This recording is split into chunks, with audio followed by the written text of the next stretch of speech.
اومدید بدون استکان یک کیک خوشمزه بخورید. امروز یک کیک رژیمی بدون شکر داریم که هم سالمه هم فوق‌العاده خوشمزه. 3/4 لیوان شیره انگور رو با هم تقریبا می‌زنیم تا کرمی رنگ شه و پف کنه. حالا این که پف کردش رو میذاریم تو یخچال و حالا 2 عدد تخم مرغ رو تو ظرفمون میشکنیم. با 1 قاشق چایخوری وانیل خوب هم میزنیم.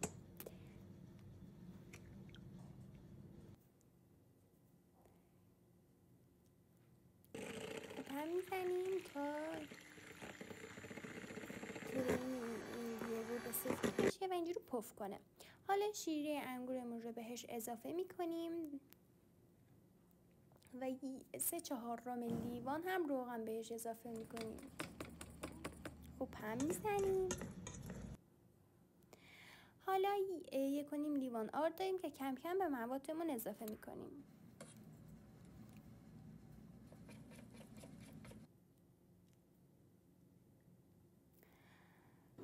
خوب که هم زدیم با لیسک کناراش رو خوب تمیز میکنیم و ظرفمون رو میاریم و خوب چربش میکنیم.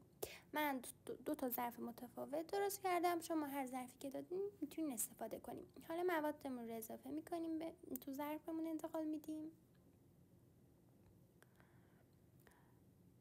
و تو دمای 175 درجه 40 دقیقه میپزیمشون.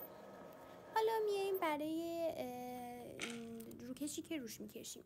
1 فنجان گردو رو با 2 قاشق غذاخوری عسل و 1 قاشق چایخوری کره و 1 قاشق چایخوری دارچین میذاریم رو اجاق گاز تا ذوب بشن و خوب یکم تف بخورن. حالا که تف خوردن اون کیکامون هم آماده استش و این موادمون رو روی کیکامون میمالیم و باز تو دمای 160 درجه 3 دقیقه میذاریم تو فرن.